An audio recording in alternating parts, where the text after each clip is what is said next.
let's get to our guest tonight. Oh, it's only half past, you know. Yeah, singer-songwriter Christian Beach will be joining the hangout, and I have been emailing him as this show has been progressing, so he is standing by.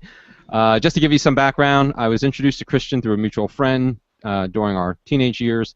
We were living on opposite sides of the same town, so we attended different high schools. We didn't really know each other until this person introduced us. So the three of us started working on music together, and then that person left, and it was just me and Christian, and then we lost track of each other for a while. We got back in touch and got into synthesizers and samplers and drum machines, and then we got hooked up with a rapper from Asbury Park, and we started doing this weird, like, Run DMC meets Depeche Mode type thing, and then we started getting into Nine Inch Nails and Front 242, Ministry, bands of that nature, and we started integrating elements of that into what we were doing. But we were too young to really execute all that properly, so we were a little bit ahead of our times because that actually started happening later in the 90s. So we were doing that right at the very early stages of the 90s in like 1990 or so, but we just didn't know any better at the time.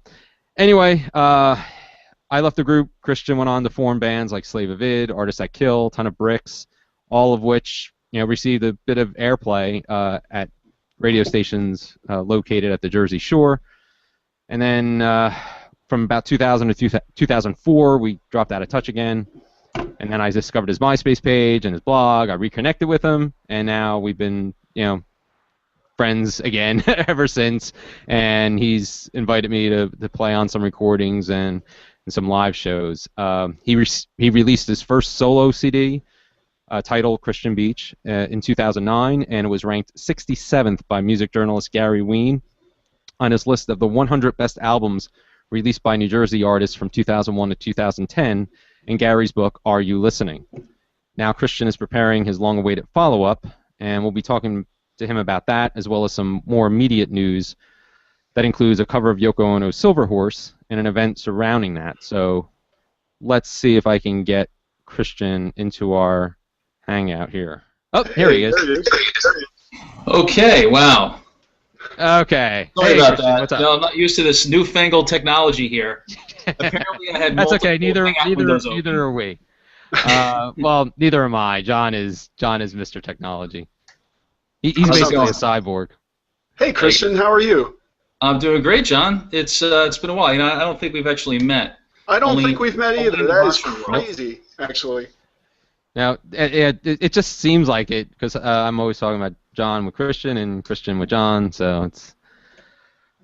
So, Christian, thank you for being here. Sorry about the delay. No problem. All the snafus. No problem. Apparently, when I kept on clicking the join to join the video call, and I must have had about 5 or 6 windows open that I had to click out of first before I joined the call. I'm like, what is going on here? So I guess every time I attempted to join, because you didn't send me the meeting, I just I had a bunch of windows that had to be closed out first before. So that was the call. Oh, okay. Okay, because you tried to join before. Okay. Yep. Okay. Cool. I'm sure that's not interesting to anybody. So. Well, it's That's funny okay. because we live in this thing and we're still confused by it. It's like it should be more straightforward than it is. But Yeah, like I mentioned to Christian in the email. I mean, going on air. I was complaining how Google changed the toolbox, the Hangouts toolbox, and John was like, "No, they didn't change it. They didn't change." It's like, "Oh yeah, they did change it." So, yeah, what do you want for a free tool?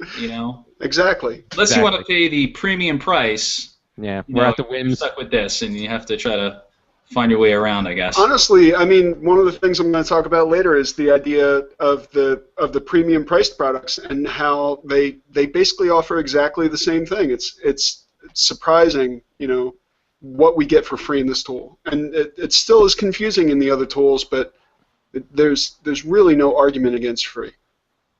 Definitely not. I guess you just don't get the support. I mean, that's the only, but the premium, I would imagine they give you some kind of support for it in case you run into a problem. Whereas the the free tool, it's like, you're on your own. Figure it out. Figure it out. No skin off our back. Oh wait, that cue one of your songs. Figure it out. There you go. There you go. Nice segue. I'm not going to play that, but yeah, no, no. if I was to play that, that would be a great segue. But yes, yes. And if Google would allow us to put in some music into our, we could have, did a little sprinkling of it. But anyway, so we covered your, a little bit of your musical past in the lead-in. So why don't we start out by you sharing with our viewers and our podcast listeners how you made the transition from the band environment to solo singer-songwriter and some of your influences in what you're doing now. Yeah, I don't know. Having a band was more of just a convenience for me to write songs and have the band, perform them. I would always butt heads up against, my bandmates. Not you, Brian, of course, but it's funny because. But we did. As far as collaborating, there's video evidence. The infamous store cable telethon. Yeah. In the comical slapstick manner, not. You're not playing somebody. But you're actually one of the only songwriter that I've wrote songs with, and that was back in our teenage years. Yeah. So since then, I always wrote on my own.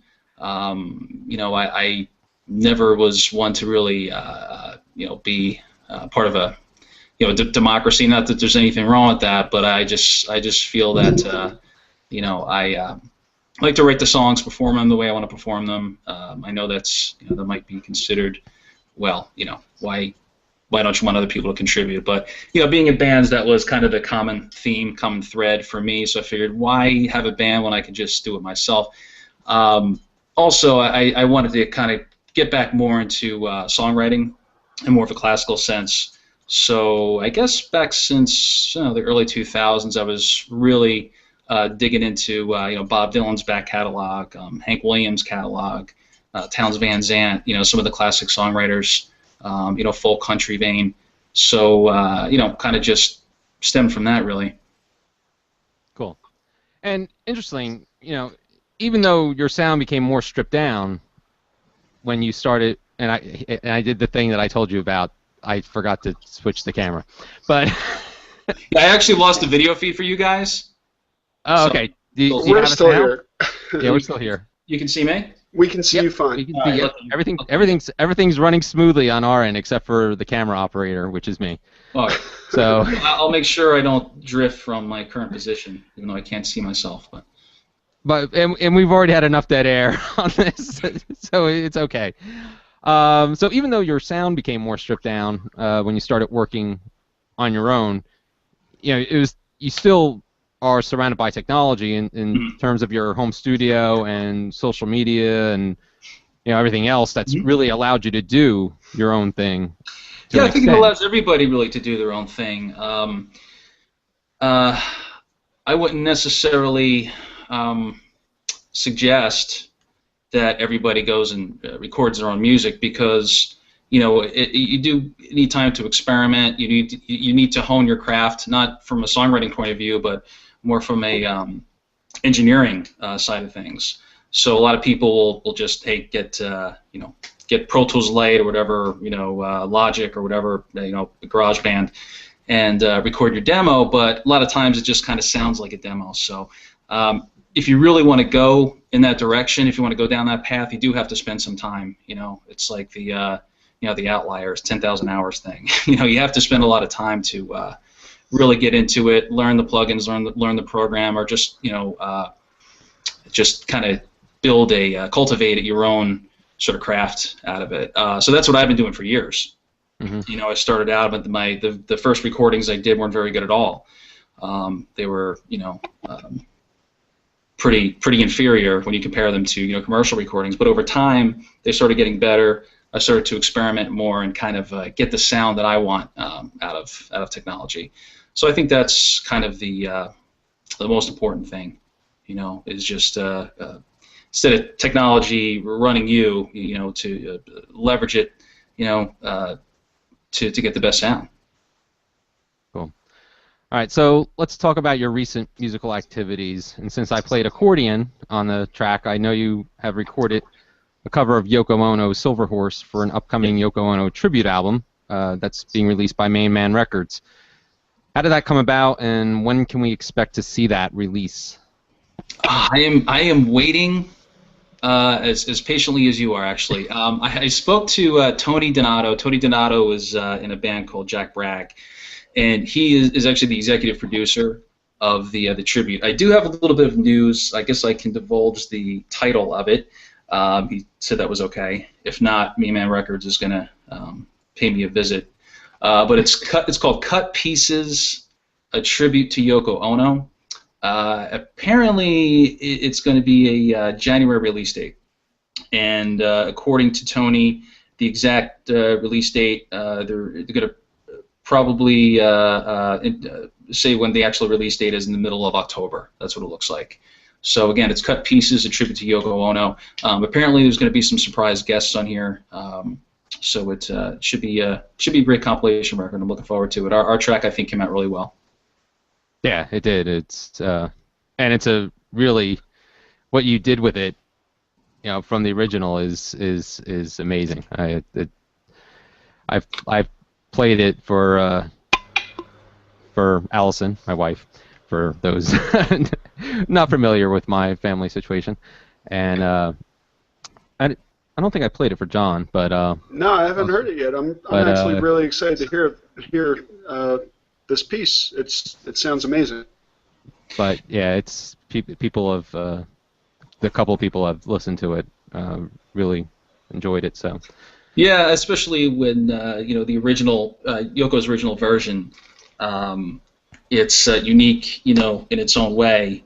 So to kind of put a different spin on it, it's funny because there are several artists who have covered that song. Mm-hmm. Some pretty prominent artists. Paul Simon did a version of it actually with Harper Simon, his son. I'm not sure if there's a recorded version, but it was a live edition. And then Harry Nilsson recorded a version too. Mm-hmm. So I don't think our version was anything like those two. So I think at the very least it's unique. It's going to be the new definitive version of Silver Horse. Yes. So we definitely set the bar for the song. I know there's going to be a million of other artists who want to cover the song, but it was a great time recording it. It was to arrange it in that way, and you did a great job of accordion there. The accordion maestro Brian Kelly.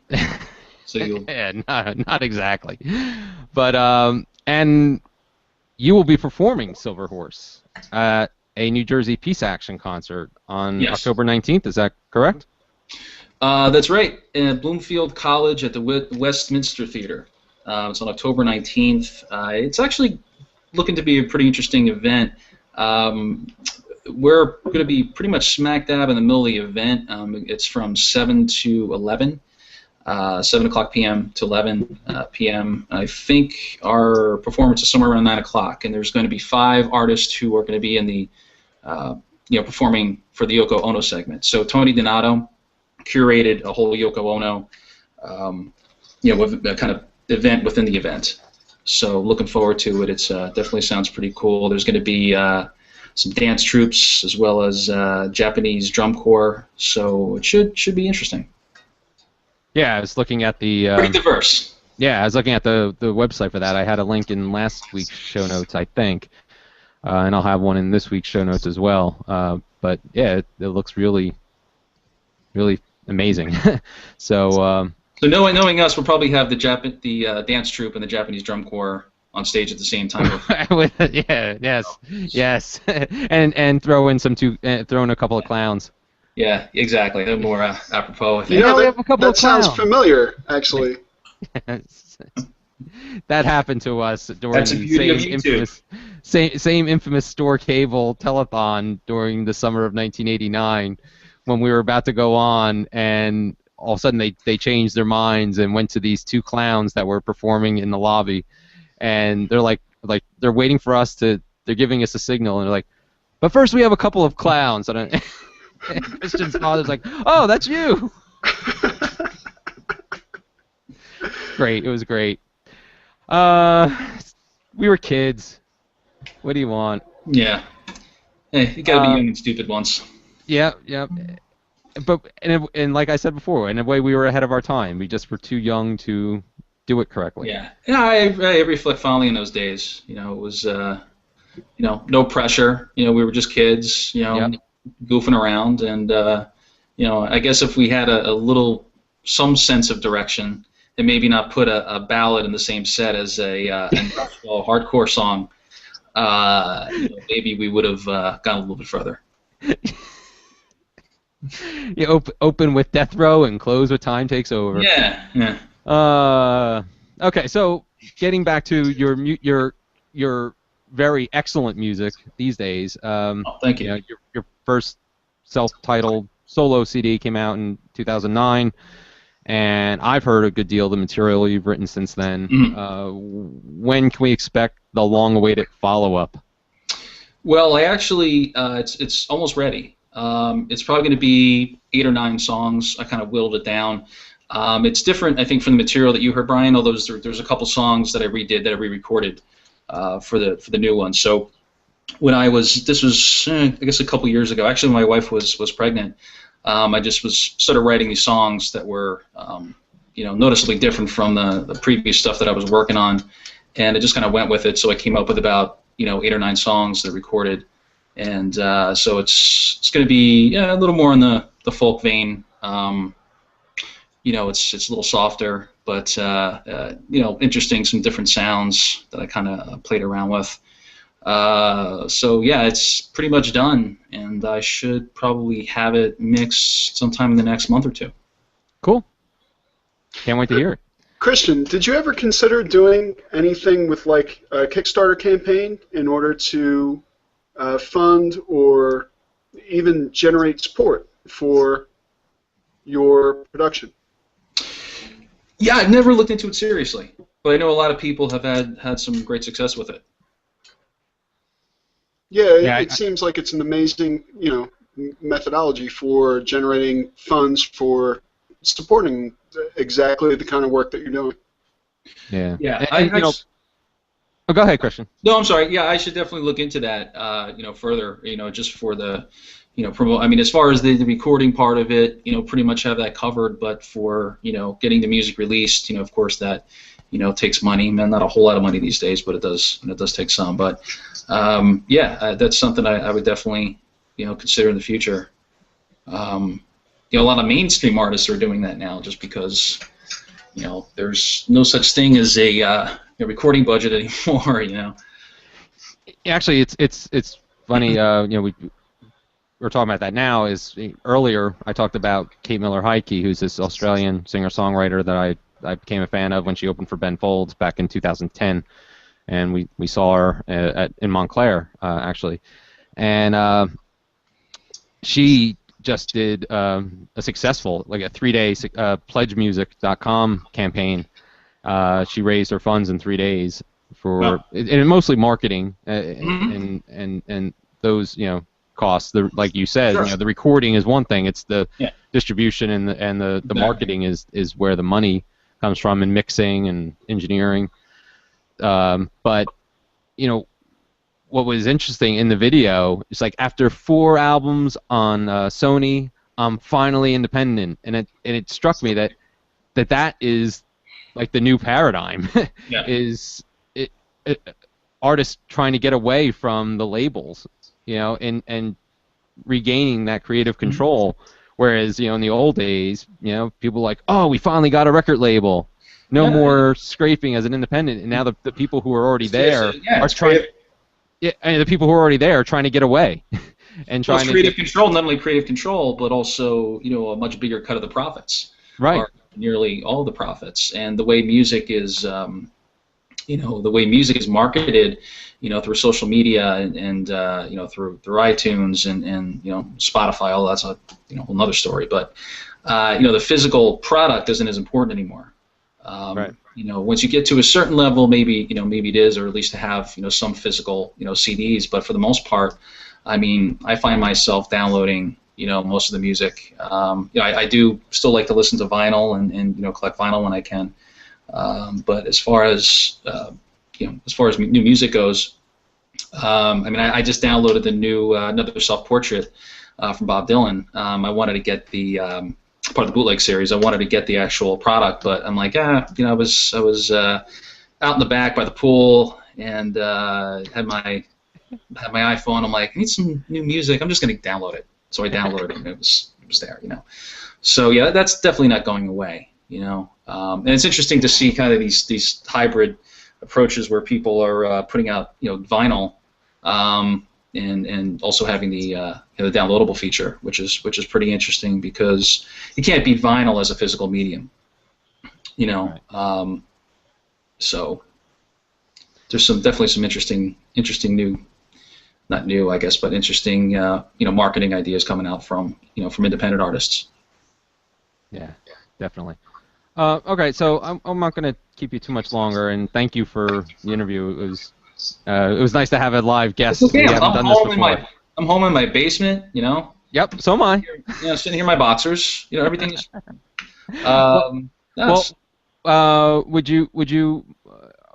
Would you care to perform? Are you ready to do that? Are you prepared to do that? I have a guitar in my hand. I don't know if I'm ready, okay. but I do have an instrument in hand. Okay, that'd be great if you could play something for us. I'll play. This is a song off the new CD that's coming out. It's called Divide and Conquer.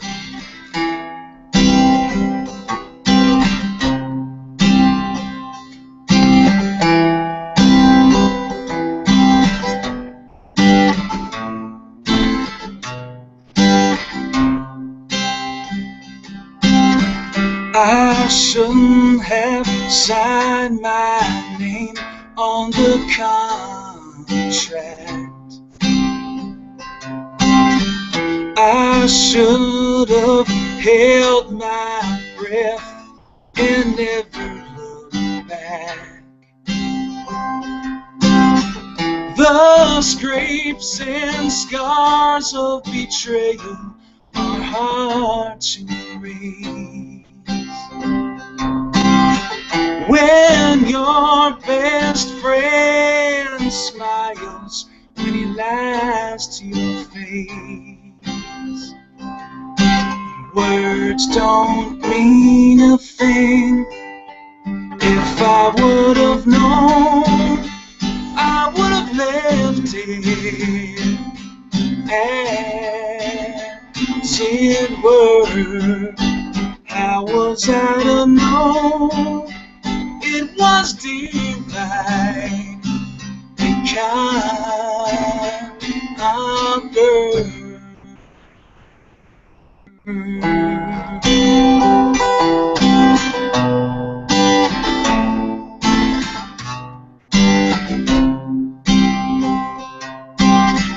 All the well-crafted words in the silo. We worked and tilled the land till it rolled and flowed. You're nothing but a lord, and I a lowly thief. All the hard-earned compensation that I bequeath. And words don't mean a thing. If I would have known, I would have left it as it were. How was I to know it was divine conquer?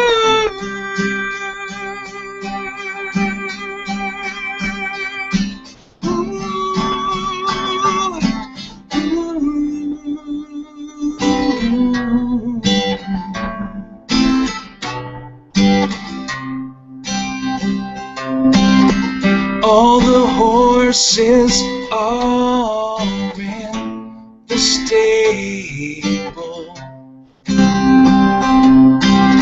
except the steed you count on, 'cause he's able. He led us astray even though we knew it was wrong. In our chemical haze of destruction, we're far too gone, and words don't mean a thing. If I would have known, I would have left it as it were.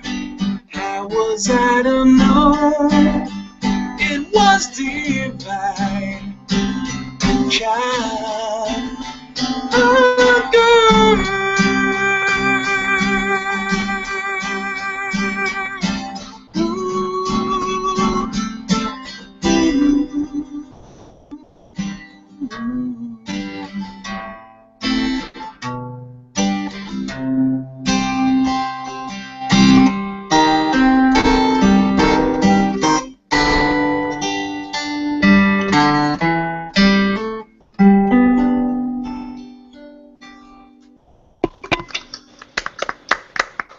Excellent. And I actually like that. I love that song. You played that at one of the shows at the Saint. Yeah. That I was at. Yeah, I got that on the recording. There's a couple of cool things that I did in the recorded version. So I'll send it to you shortly. Cool. That's a beautiful, beautiful piece. Thank you so much for coming and sharing. Oh, anytime, John. It's thank you guys for inviting me. Really appreciate it. Yeah, the pleasure is all ours. Thank you. Thank All you ours, for coming for on. sure. And you added a touch of class to this. A touch of class. Otherwise classless. To this nightmare that we experience every week. Oh, I'm living a nightmare every day, man. It's okay. All right, excellent. So again, Christian Beach. Go to christianbeach.net. Find out more about him, and there's new music coming from Christian, and we'll have links in the show notes. So, Christian, thanks again for joining us, and try to get some sleep now, and John and I will continue drive this train wreck into oblivion. Thank you so much, Christian. Anytime, guys. Have a good night. All right, take care, Christian. Thanks. Bye-bye.